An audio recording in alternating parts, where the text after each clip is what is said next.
हाँ जी, सभी को नमस्कार। कैसे हैं आप सभी? सभी बच्चों का इम्पैक्ट एकेडमी के इस ऑनलाइन प्लेटफॉर्म पर स्वागत है। हाँ जी, सभी को नमस्कार जी, सभी के नमस्कार। तो करते हैं अपने टॉपिक को स्टार्ट। और हमारा जो टॉपिक है आज कौन सा है? उपसर्ग का। उपसर्ग व प्रत्यय हमारा टॉपिक है। उपसर्ग व प्रत्यय जो कि एग्जाम में अक्सर पूछ लिए जाते हैं। संधि तो आप सभी को क्लियर हो गई होगी, है ना? संधि में तो कोई भी किसी भी प्रकार का कोई भी डाउट कुछ नहीं होगा ना।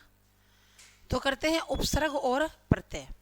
तो देखो, उपसर्ग व जो प्रत्यय होते हैं, सबसे पहली बात तो क्या कि उपसर्ग और प्रत्यय ये दोनों ही मूल शब्दों में जुड़ते हैं।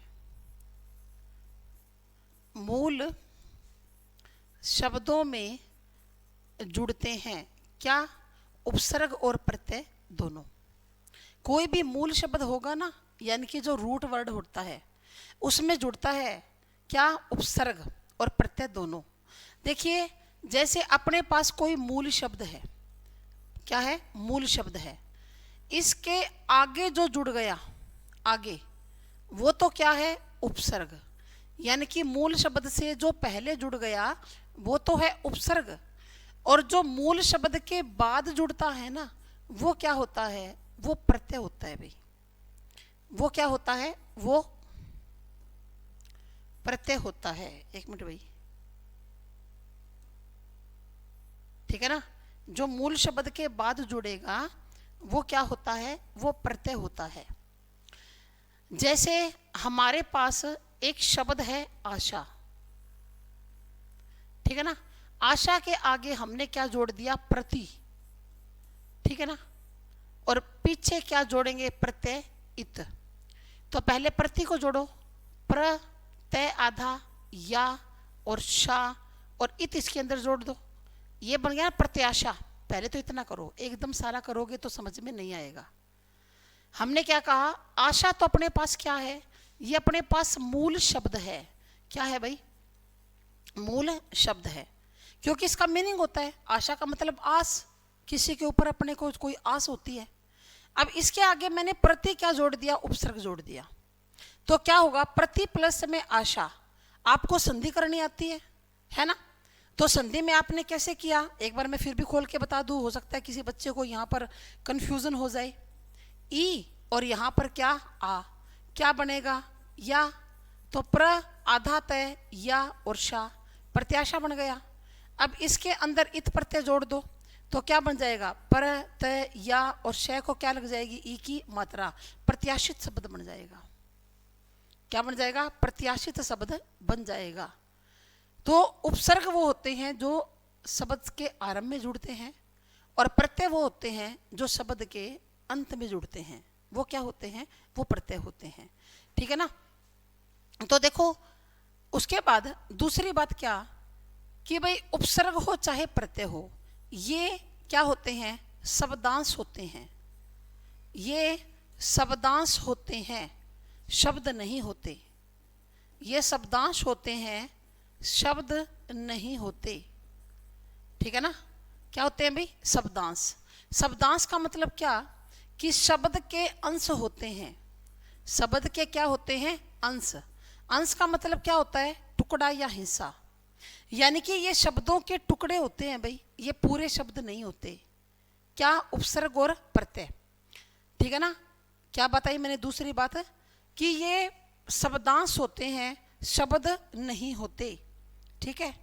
और तीसरी बात क्या कि इनका अपना कोई अर्थ नहीं होता। इनका अपना कोई अर्थ नहीं होता। उपसर्ग और प्रत्ययों का कोई अर्थ नहीं होता भाई, ठीक है ना? उपसर्ग और प्रत्ययों का कोई भी अर्थ नहीं होता। ये मूल शब्द के आरंभ में या मूल शब्द के बाद जुड़कर उसके अंदर एक नया अर्थ ला देते हैं, ठीक है ना? तो अगली बात क्या लिखेंगे? ये शब्दों के साथ जुड़कर, ये शब्दों के साथ जुड़कर नए अर्थ का क्या करते हैं? निर्माण करते हैं, नए अर्थ का निर्माण करते हैं। ये कहता है कि इनका अपना तो कोई भी अर्थ नहीं होता, ये शब्दों के साथ जुड़कर नए अर्थ का क्या करते हैं? निर्माण करते हैं, एक नया अर्थ बना देते हैं भाई। ठीक है ना? जैसे हमारे पास शब्द क्या है? जय। जय अपने पास एक मूल शब्द है, और जय के आगे यदि आप वी उपसर्ग जोड़ देंगे तो क्या बन जाएगा? विजय बन जाएगा। विजय क्या होता है? विशेष प्रकार की जीत। कोई जो विशेष प्रकार की जीत होती है ना, उसको क्या बोलते हैं? विजय बोलते हैं, है ना? और इसी जय के आगे यदि हम लोग ए जोड़ दें तो क्या बन जाता है? अजय। यानी कि जिसको जीता ना जा सके वो अजय है भाई, है ना? जिसको जीता नहीं जा सकता वो क्या है? वो अजय है। लेकिन इसी जय के बाद से पहले यदि हमने परा जोड़ दिया तो अपोजिट मीनिंग आ गया, यानी कि हार। पराजय का मतलब क्या होता है? हारना। अब मीनिंग क्या आ गया इसके अंदर? अपोजिट आ गया। तो हमने क्या देखा कि जैसे जैसे हम लोग उपसर्ग जोड़ते जा रहे हैं ना, तो मीनिंग में, अर्थ में क्या आ रहा है? अंतर आ रहा है भाई, है ना? जैसे योग, योग का मतलब क्या होता है? जुड़ना। और इसके आगे आप वी लगा दो तो वी से क्या मतलब बन जाएगा? वियोग, यानी कि अलग अलग होना। वियोग का मतलब क्या होता है? अलग अलग होना। योग का मतलब तो जुड़ना, और वियोग का मतलब क्या? अलग अलग हो जाना। तो ये कुछ उसको अर्थवान बना देते हैं। कब? जब उसके आगे कुछ उपसर्ग के रूप में जुड़ते हैं। अच्छा, प्रत्यय भी बनाते हैं, ये तो उपसर्ग की बात थी। जैसे हमारे पास शब्द क्या है? दूध। तो अब मैं कहूंगी दूध का क्या मतलब है? आप कहोगे मैडम दूध का मतलब दूध, ये तो एक संज्ञा है, लिक्विड है, डेली यूज करते हैं, पीते हैं दूध को। और इसी दूध के बाद अगर हमने वाला शब्द लगा दिया तो क्या बन गया? दूध वाला। यानी कि कोई व्यक्ति है, अब वो व्यक्ति जो दूध को बेचने का क्या करता है? काम करता है। तो उसको हम लोग क्या बोलते हैं? दूध वाला बोलते हैं, है ना? और इसी दूध के पीछे अगर इया प्रत्यय लगा दिया तो क्या बन गया? दूधिया बन गया। तो ये भी वही हो गया, ये दूधिया आया नहीं, दूध देने वाला वही व्यक्ति है। दूध वाला कह दो चाहे दूधिया कह दो, इन दोनों बातों में कोई अंतर थोड़ी ना है। आप कह दो दूध वाला आ गया या दूधिया आ गया, लेकिन अंतर किसका है? शब्द का जरूर अंतर है, पर अर्थ में कोई अंतर नहीं है भाई, अर्थ में कोई भी अंतर नहीं है। तो जो उपसर्ग और प्रत्यय जो होते हैं वो शब्द के साथ जुड़कर नए अर्थ का क्या करते हैं? निर्माण करते हैं, एक नया अर्थ पैदा कर देते हैं भाई। ठीक है? एक नए अर्थ को क्या कर देते हैं? पैदा कर देते हैं। अब इसके बाद हम इनको एक एक करके करेंगे। यानी कि सबसे पहले क्या करेंगे? उपसर्ग की बात करते हैं। अगर एक बार हम आपको रिवाइज करवाऊं तो देखो, उपसर्ग व प्रत्यय दोनों के बारे में हमने कुछ कॉमन बातें यहां पर की। क्या? कि पहली बात तो ये मूल शब्दों में जुड़ते हैं। उपसर्ग हो चाहे प्रत्यय हो, जुड़ेंगे किस में? मूल शब्दों में। यानी कि जब भी आपको एग्जाम में ऐसा कहा जाता है कि इसमें से उपसर्ग बताओ किस में लगा है, या उपसर्ग किस में नहीं लगा है, या कौन सा उपसर्ग लगा है, हमेशा उसकी पहचान कैसे करोगे? कि उपसर्ग निकालने के बाद या प्रत्यय निकालने के बाद पीछे क्या बच जाता है? मूल शब्द बचना चाहिए भाई। उपसर्ग या प्रत्यय निकालने के बाद पीछे क्या बचना चाहिए? मूल शब्द बचना चाहिए। अगर मूल शब्द नहीं बचता तो वहां पर आप गलत निकाल रहे हो उपसर्ग और प्रत्यय, है ना? जैसे आपके सामने शब्द आया अतीत, और अतीत में आपको कहा कि उपसर्ग बताओ कौन सा है। पहला ऑप्शन आपको दे देगा ए, और दूसरा ऑप्शन दे देगा आपको कौन सा? अति। तीसरा ऑप्शन दे देगा अति, और चौथा ऑप्शन दे देगा तय। और आपसे पूछ क्या रहा है कि इसके अंदर आप उपसर्ग बताओ कौन सा लगा हुआ है, उपसर्ग बताओ कौन सा लगा हुआ है। कोई बच्चा कहेगा ए लगा हुआ है, ये तो दिखाई दे रहा है, ए को छांट आएगा। लेकिन ए को निकालने के बाद देख तो लो, पीछे शब्द क्या बच गया? तीत। अब तीत शब्द का कोई अर्थ थोड़ी ना होता है, तीत का तो कोई मतलब नहीं होता। ऐसा तो हमने आज तक कोई शब्द सुना ही नहीं कि तीत। तो ए अगर आप निकाल कर आ रहे हो तो थोड़ा दिमाग पर जोर दो, तीत का क्या मतलब है? कोई मतलब नहीं है। फिर इसके अंदर बात आती है तय। तय भी नहीं हो सकता। क्यों? क्योंकि तय तो अंत में जुड़ा हुआ है, और वो आपसे क्या पूछ रहा है? उपसर्ग पूछ रहा है, प्रत्यय नहीं पूछ रहा भाई। तो ये भी कट गया। अब इन दोनों में आपको कंफ्यूजन हो सकती है कि छोटी ई की मात्रा वाला करें या बड़ी ई की मात्रा वाला करें, लेकिन आप छोटी ई की मात्रा वाला करके आओगे। कारण क्या? क्योंकि आपको ये बात पता है, मैं आपको भी बताऊंगी कि उपसर्गों की मात्राएं क्या होती हैं? छोटी होती हैं। उपसर्गों की मात्राएं हमेशा क्या होगी? छोटी होती है। ठीक है। दूसरी बात क्या, ये शब्दांश होते हैं, शब्द नहीं होते। ये शब्दों के क्या होते हैं? टुकड़े, अंश होते हैं, ये पूरे शब्द नहीं होते। तीसरी बात, इनका अपना कोई अर्थ नहीं होता।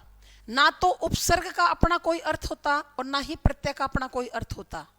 बस ये मूल शब्दों के आरंभ में जुड़कर या अंत में जुड़कर एक नए अर्थ का निर्माण करते हैं। ठीक है ना? एक नए अर्थ का क्या करते हैं? निर्माण करते हैं। ठीक है। तो अब देखो, अब आगे करते हैं हम लोग।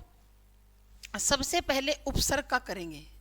उपसर्ग, तो देखिए उपसर्ग किसे कहा जाता है? उप प्लस में सर्ग। हम क्या करेंगे? इसका हमने तोड़ लिए दोनों शब्दों को। उप प्लस में सर्ग। उप का मतलब होता है समीप, और सर्ग का मतलब है सृष्टि करना या निर्माण करना। सृष्टि करना या निर्माण करना, कि समीप रहकर एक नए पद की सृष्टि करना, एक नए पद का निर्माण करना, वो उपसर्ग होते हैं। उपसर्ग का मतलब क्या? कि समीप रहकर, उप का मतलब समीप, समीप रहकर एक नए पद का निर्माण करना या नए पद की क्या करना? सृष्टि करना, वो उपसर्ग होता है भाई। फिर जो उपसर्ग है वो शब्द के, हम क्या कहते हैं कि उपसर्ग शब्द के आरंभ में जुड़ते हैं, शब्द के नहीं। आप मूल शब्द के लिखिए।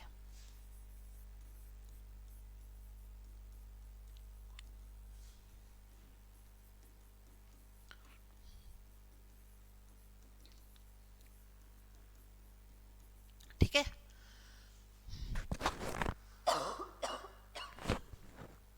जो उपसर्ग होते हैं वो मूल शब्द के आरंभ में जुड़ते हैं। ठीक है। फिर हिंदी में जो उपसर्ग हैं वो कितने प्रकार के होते हैं? सबसे पहले होते हैं हिंदी के अंदर संस्कृत के उपसर्ग। संस्कृत के क्या होते हैं? उपसर्ग। और संस्कृत के उपसर्गों की संख्या कितनी है भाई? 22 है। यानी कि उपसर्ग हमारे पास कितने प्रकार के हैं? 4 प्रकार के। संस्कृत के उपसर्गों की संख्या कितनी है? 22। उसके बाद है हिंदी के उपसर्ग। हिंदी के उपसर्ग हैं 13। फिर है अरबी और फारसी के उपसर्ग, इनकी संख्या है 19। उसके बाद है अंग्रेजी के उपसर्ग, ये होते हैं 6। ठीक है। अंग्रेजी के उपसर्ग होते हैं 6। आज तक कभी भी एग्जाम में इस तरह से नहीं पूछा गया जल्दी से कि हिंदी का बताओ, इनमें से संस्कृत का बताओ। बस आपको ये संख्या याद रखनी है। कई बार इन संख्या में से क्वेश्चन आ जाता है। ठीक है ना? संख्या में से क्वेश्चन आ जाता है। अब देखो, अब हम बात करते हैं किसके बारे में?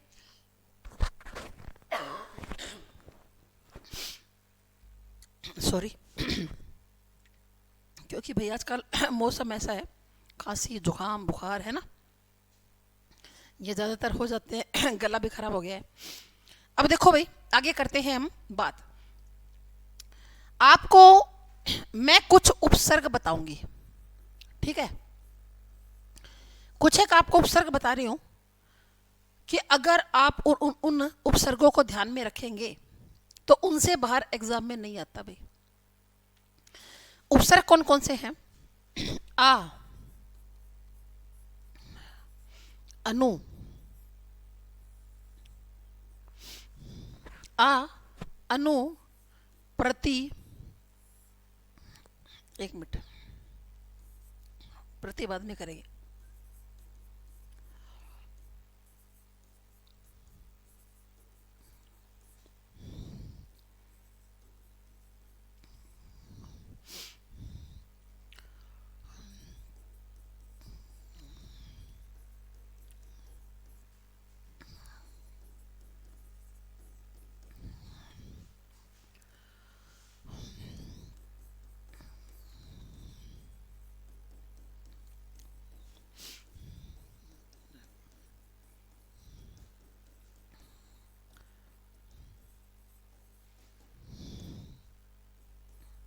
दुर, दुस, पर, परा,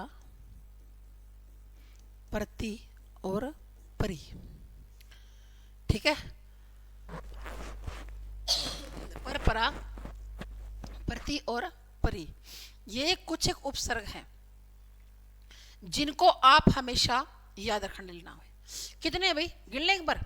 1 2 3 4 5 6 7 8 9 10 11 12 13 14 15 16 17 18 19 20 21, ये 20-21 उपसर्ग हैं। अगर आप इनको याद रखते हैं ना तो इनसे बाहर नहीं आता भी एग्जाम के अंदर। केवल इन्हीं उपसर्गों के बारे में बार बार एग्जाम में पूछा जाता है। ठीक है ना, कौन कौन से? आ, अनु, अव, उप, अव, अन, अपि, अति, अधि, अति, सु, वि, नि। ठीक है, अपि, अति, अधि, अति 2 बार हो गया ना, अति, अपि, अधि, हाँ ये 2 बार लिख दिया भाई। जो अति है ना, अति हमने लिख दिया 2 बार। ठीक है, इसको एक बार को मिटा देते हैं, 20 से उपसर्ग है ये।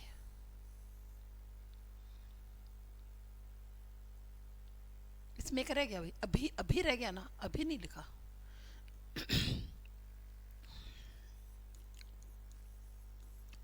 ठीक है, अब हो गए हमारे पूरे। तो देखिए ये जो हमारे कुछ उपसर्ग हैं इनको आप याद रखिएगा। 1 मिनट भाई। तो इन उपसर्गों से बाहर कभी भी एग्जाम में नहीं आता। जब भी पूछा जाएगा ना, इन्हीं उपसर्गों में से ही पूछा जाता है। ठीक है ना, यहीं से ही पूछ लिया जाता है। तो देखते हैं इनसे शब्द कैसे बनते हैं। आ से जैसे आ जन्म, आ मरण, आ कंठ, है ना, आगे क्या लगा हो? आ लगा हो। अगर आपको ये 20-25 उपसर्ग आते हैं ना तो इनसे बाहर नहीं आता भी एग्जाम के अंदर। ठीक है ना, आ देखो, आ कंठ, आ मरण। उसके बाद अनु, अनु से हमें पता है अनेक शब्द बनते हैं, जैसे अन्वय शब्द बन गया, अनुमान शब्द बन गया। ठीक है ना, अनुसार हो गया। ठीक है, अव से अवमानना हो गया, अवमानना हो गया। ठीक है ना, अवगुण हो गया। अब अवगुण में पूछ लिया जाए कि क्या है उपसर्ग, तो अव है। उप से उपवन हो गया। ठीक है ना, फिर अव से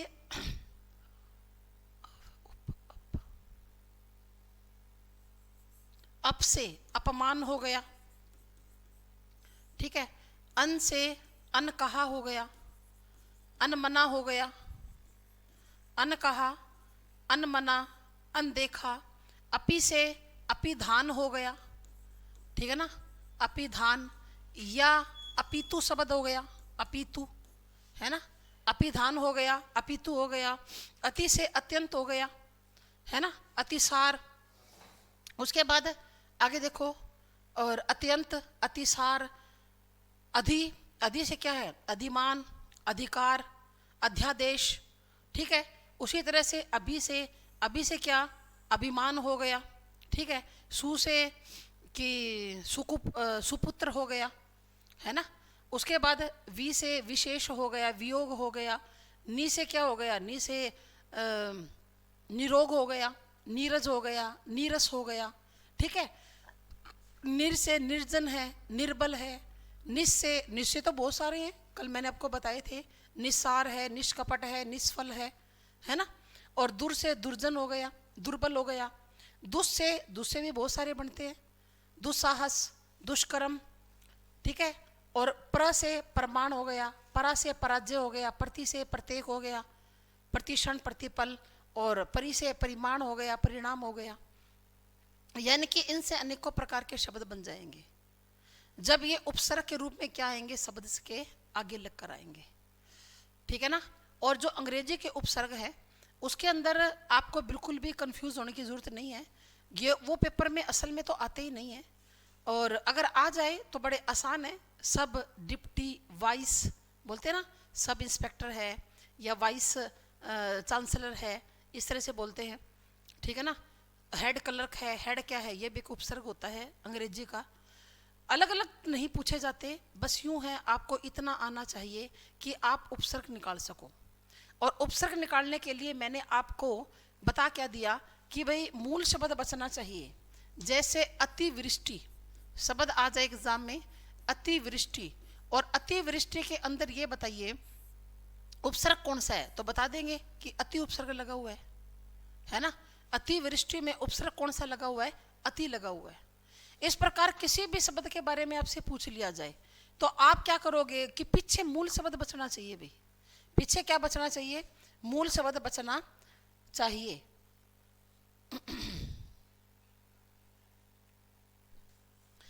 ठीक है ना। और देखो आगे, जैसे आपसे पूछ लिया निस्तेज, निस्तेज, निस्तेज में उपसर्ग बताओ, तो आप क्या बता दोगे, निस। क्या बताओगे, निस। इसके अंदर निस उपसर्ग है, ठीक है ना। उपसर्ग कौन सा है, निस है। कर लोगे ना इस तरह से, आसान है, कोई मुश्किल बात नहीं है इसके अंदर। उसके बाद देखो अब हम बात करते हैं किसकी, प्रत्यय की। अब बात कर लेते हैं किसकी, प्रत्यय की। प्रत्यय शब्द के अंदर खुद के अंदर यण संधि है। कैसे कि प्रति और प्लस में अय। प्रत्यय शब्द में संधि कौन सी है, यण। प्रति प्लस में अय। प्रति का मतलब क्या है कि साथ में पर बाद में, साथ में पर बाद में। और अय का मतलब क्या होता है, चलने वाला, साथ में पर बाद में चलने वाला। यानी कि जो साथ में तो चलेगा लेकिन बाद में चलेगा, उसको प्रत्यय बोलते हैं। जो साथ में तो चलेगा लेकिन चलेगा किस में, बाद में चलेगा, उसको क्या बोलते हैं, उसको प्रत्यय बोलते हैं। बाद में का मतलब क्या, ये बात हम पहले ही कर चुके हैं कि प्रत्यय कहाँ लगते हैं, शब्द के अंत में जुड़ते हैं। प्रत्यय कहाँ जुड़ते हैं भाई, शब्द के अंत में, आखिर में जुड़ जाते हैं प्रत्यय। ठीक है, तो फिर देखिए जो प्रत्यय होते हैं वो जो शब्द के अंत में कैसे जुड़ेंगे। जैसे हमारे पास शब्द क्या है, पढ़, और उसके बाद हमने क्या लगा दिया, आई, तो क्या बन गया, पढ़ाई। मैं आपको एक बात और यहाँ क्लियर कर दूं, एक बात गांठ बांध लेना कि जो उपसर्ग होते हैं उसमें तो संधि के नियम लागू किए जाते हैं। उपसर्ग में तो संधि के नियम लागू होंगे, लेकिन प्रत्यय में कभी भी संधि के नियम लागू नहीं होते भाई। प्रत्यय हमेशा अपने हिसाब से जुड़ेगा। अपने हिसाब से जुड़ने का क्या मतलब कि जिस शब्द में प्रत्यय जुड़ेगा ना, उसके अंतिम वर्ण को स्वर रहित मानना चाहिए। मतलब ये पढ़ प्लस में आई, तो ऐसे नहीं है कि भाई एर आ मिलकर आ बन गया, ये यहाँ आ था इसलिए आ आया। और देखो जैसे हरा और प्लस में आ जाए इयाली, हरा प्लस में इयाली। अब हम वो नियम नहीं लगाएंगे कि आ के बाद अगर ई आ गया तो ए बन गया, नहीं, ये नियम नहीं लगेगा। प्रत्यय में कभी भी संधि का नियम नहीं लगता भाई। यानी कि आप जो इसके अंदर प्रत्यय जोड़ोगे हरा के अंदर, तो आप क्या मानोगे कि इस रे के अंदर आप प्रत्यय मानो ही ना, इसको रहित मानो, स्वर रहित। तो आप क्या मानोगे, ह र और ई के लगा दो मात्रा, और याली का याली, हरियाली बन जाएगा। हरा प्लस में इयाली क्या बन जाएगा, हरियाली।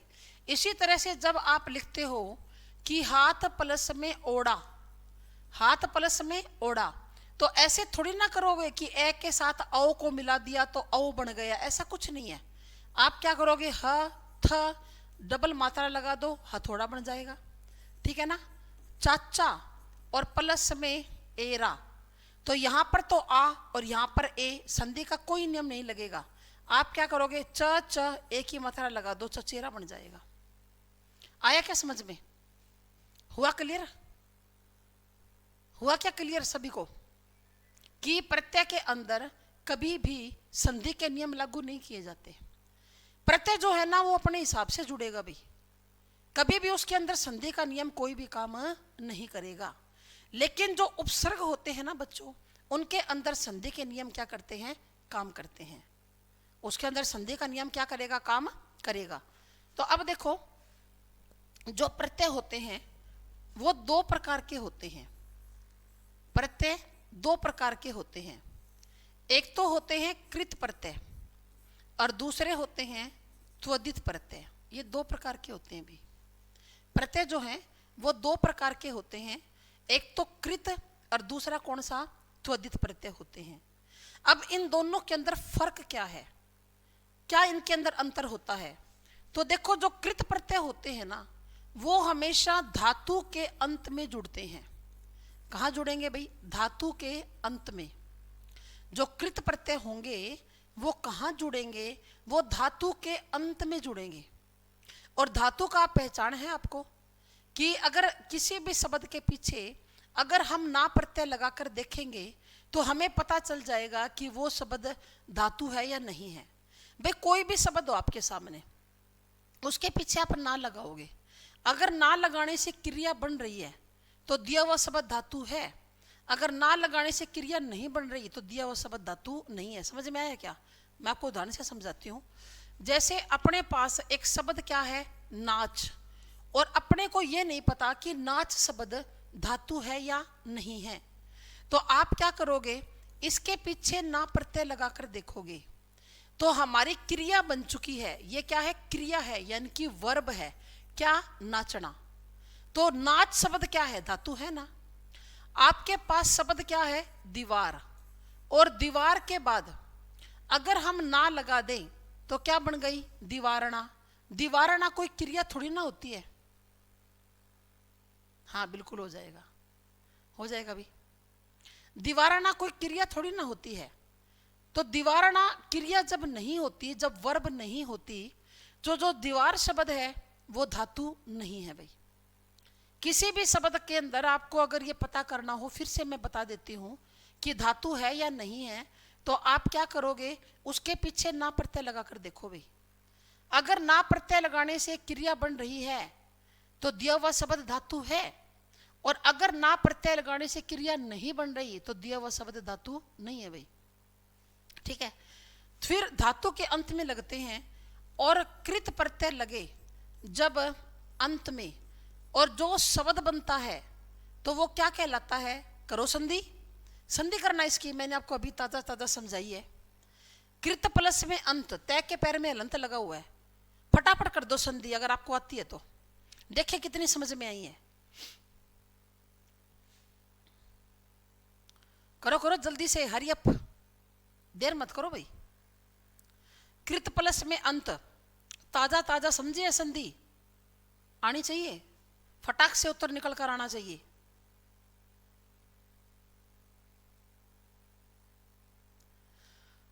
कृत प्लस में अंत, संधि करो इनकी।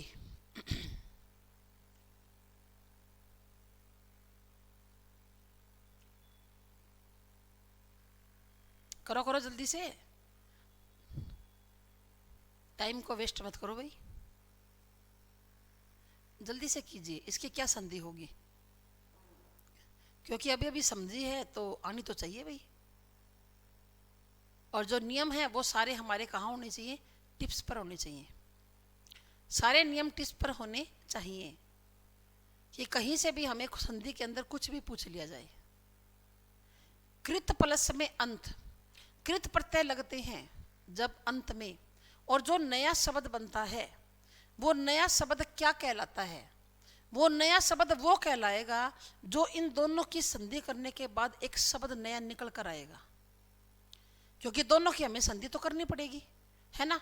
तो चलो देखो भाई, आपको क्या मैंने नियम नहीं करवाया था कि जमा से पहले वर्ग का पहला वर्ण आ जाए, और उसके आगे अगर मन हो तो पांचवें में बदल देंगे। अरे वाह, क्या लिखा है? क्री तंत या दंत। तो मन हो तो पांचवें में बदल देंगे, और मन ना हो तो तीसरे में। अब तय तो पहला वर्ण आ गया, इसके बाद मन तो नहीं है, तो किस में बदल दोगे? तीसरे में, दै में बदल जाएगा। तय थे दै, ए मिल जाएगा, और न और तय, कृदंत। कृत लगता है जिसके अंत में, और जो वो नया शब्द बनेगा वो शब्द क्या कहलाएगा? कृदंत कहलाएगा।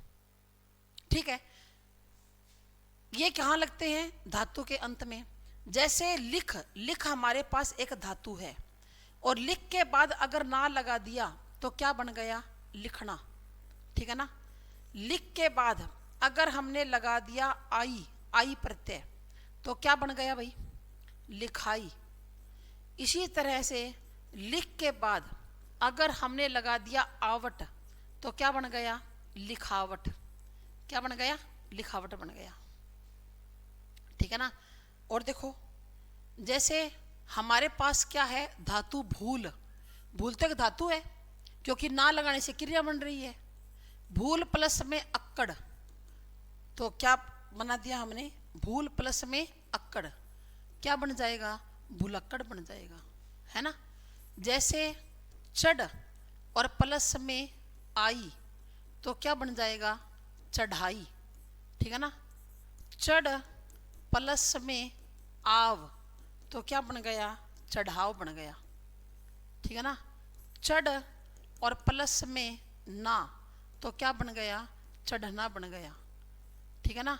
घूम प्लस में आई तो क्या बन गया? घुमाई बन गया। ठीक है ना। पी प्लस में ना क्या बन गया? पीना। पी प्लस में अक्कड़ तो क्या बन गया? पियक्कड़ बन गया। क्या बन गया भाई? पियक्कड़ बन गया। यानी कि हम जब धातु के पीछे अलग अलग प्रत्यय लगा रहे हैं तो क्या बनती जा रही है? क्रियाएं बनती जा रही हैं। धातु के पीछे प्रत्यय लगाने से हमेशा क्या बनेगी भाई? क्रिया बनेगी। तो धातु के पीछे जो प्रत्यय लगाया जाता है उसको क्या बोला जाता है? उसको कृत प्रत्यय बोला जाता है भाई। ठीक है ना। धातु के पीछे जब लगाया जाता है क्या कोई प्रत्यय तो वो क्या बोलता है? कृत प्रत्यय बोला जाता है। ठीक है। जैसे और देखो, तोड़, और तोड़ के बाद हम क्या लगा देंगे? ना, तो क्या बन जाएगा? तोड़ना। ठीक है ना। और इसी तोड़ के बाद यदि हमने लगा दिया आ तो क्या बन जाएगा? तोड़ा बन जाएगा, उसने तोड़ दिया। इसी तोड़ के बाद यदि हम लगा देंगे एंगे प्रत्यय तो क्या बन जाएगा? तोड़ेंगे, है ना। तो इस तरह से नए नए शब्द बनते चले जाएंगे। उसके बाद देखो, अब हमारे पास क्या है? एक मिनट, हाँ, अब देखो त्वदित प्रत्यय। त्वदित प्रत्यय कौन से होते हैं?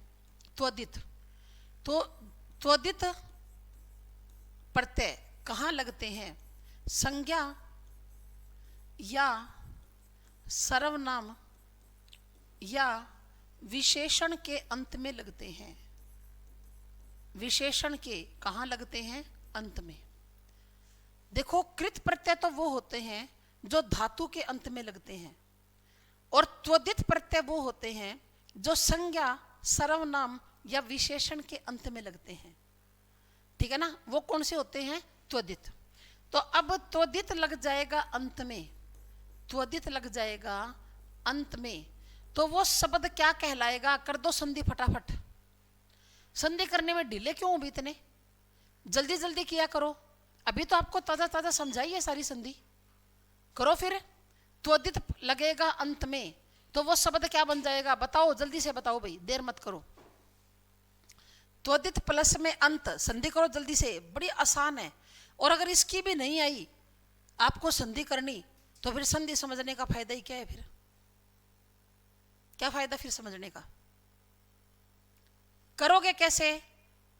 पहले शब्द के तो अंतिम वर्ण को देखो और दूसरे शब्द के पहले वर्ण को देखो और दोनों को जोड़ दो फटाक से। जल्दी से जोड़ो इनको। तरीका बता दिया फिर भी, और ये तरीका तो मैंने बार बार बताया है। संधि अपनी 3-4 दिनों में जाके कंप्लीट हुई है भी। अरे संधि होती है जमा के दोनों साइड वालों में, उसे आगे मत जाया करो ना, इतना दिमाग पर, अपने नरम से दिमाग पर जोर दो। ठीक है ना। प्लस के जो दोनों साइड होते हैं ना उनमें संधि होती है हमेशा। ठीक है ना।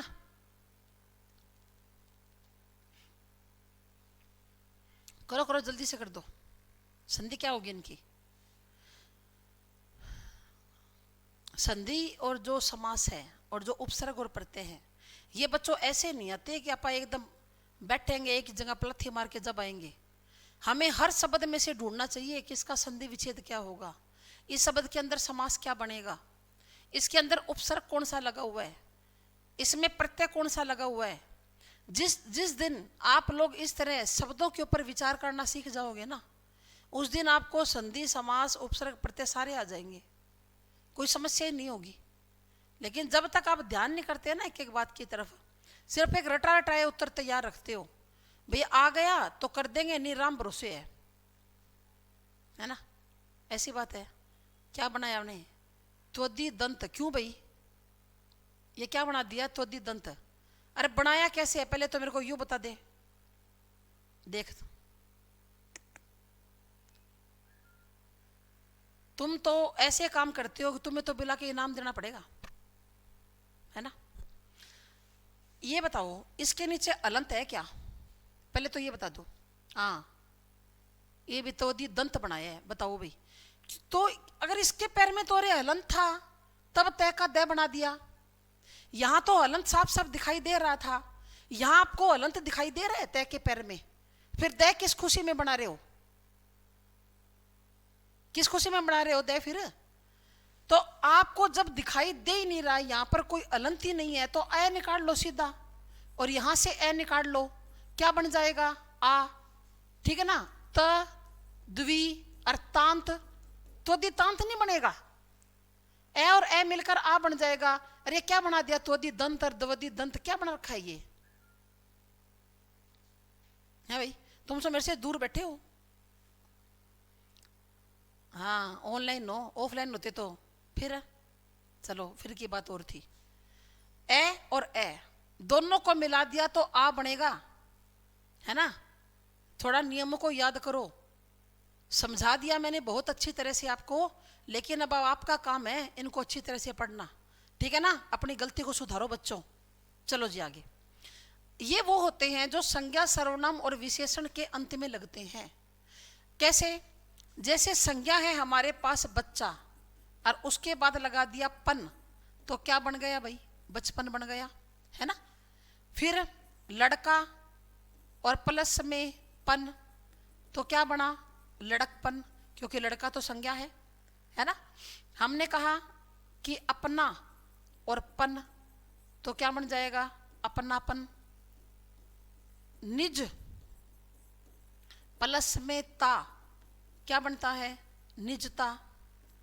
निज और प्लस में ई, क्या बन जाएगा? निजी। और देखो लाल प्लस में ईमा, तो क्या बन जाएगा? लालिमा, ठीक है ना। लाल प्लस में आई, क्या बन जाएगा? ललाई। ललाई आ रही है मेरे चेहरे पे। हरा प्लस में इयाली, तो क्या बन जाएगा? हरियाली, क्योंकि ये तो विशेषण है ना।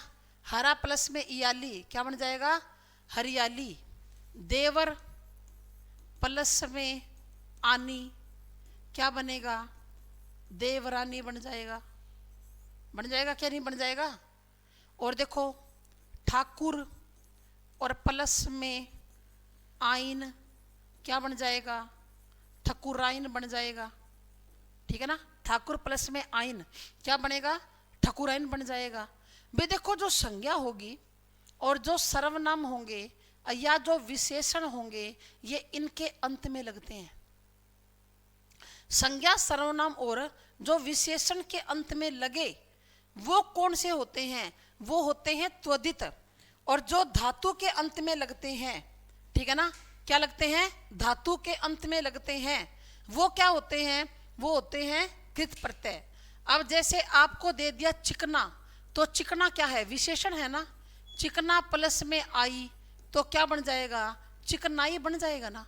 और चिकना तो क्या होता है? विशेषण होता है भाई। चिकना क्या है? यहां पर एक विशेषण है, ठीक है ना। फिर देखो धोबी, धोबी और प्लस में इया, क्या बन गया? नहीं, धोबी प्लस में इन, इया नहीं जुड़ेगा भाई, ये तो शब्द नहीं बना। धोबी प्लस में इन, तो क्या बन जाएगा? धोबिन बन जाएगा, है ना। धोबी प्लस में इन क्या बन जाएगा? धोबिन। लुहार प्लस में इन क्या बन जाएगा? लुहारिन बन जाएगा।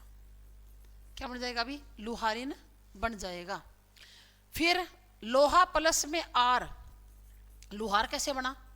लोहा प्लस में आर क्या बन गया? लुहार बन गया भाई, है ना। लोहा प्लस में आर क्या बन गया? लुहार बन गया। तो ये जो लोहा है या जो धोबी है ये क्या है? ये तो संज्ञा है भाई। और संज्ञा के अंत में हमने क्या लगा दिया? प्रत्यय लगा दिया। जब संज्ञा के अंत में प्रत्यय लगाया तो फिर कौन से प्रत्यय हैं? ये त्वदित प्रत्यय हैं। और जब धातु के अंत में लगाएंगे तो धातु के अंत में जो लगेगा वो कौन सा होगा? वो होगा आपका कृत प्रत्यय होगा, ठीक है ना।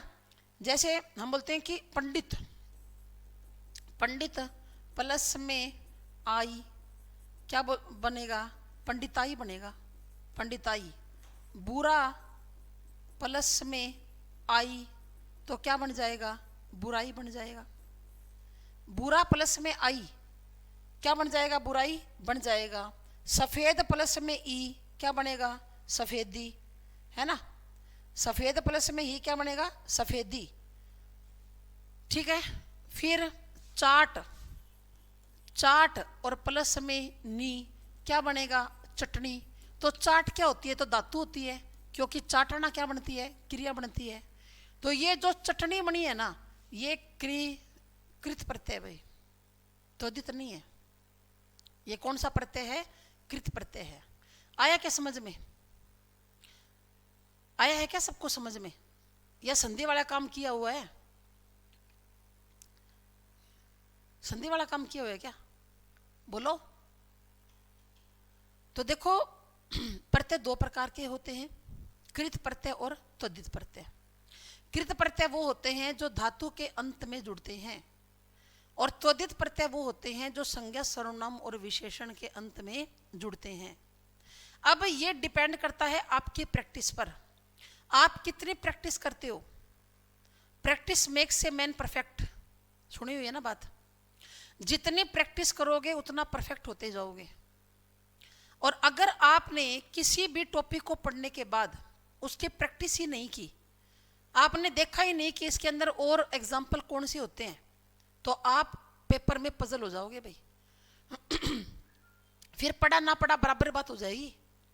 जितना भी मैंने आपको अलंकार करवाए हैं, संधि करवाई है, समास है, आज उपसर्ग और प्रत्यय भी आपको समझा दिए, इनके एग्जाम्पल पढ़ो भाई। बगैर एग्जाम्पल पढ़े बात नहीं बनेगी। एग्जाम्पल आपको सारे पढ़ने पड़ेंगे, मैं बार बार बोलती हूँ ये बात। तो चलें फिर। आप सभी का थैंक यू, सभी का बहुत बहुत धन्यवाद। जय हिंद, जय भारत, ठीक है।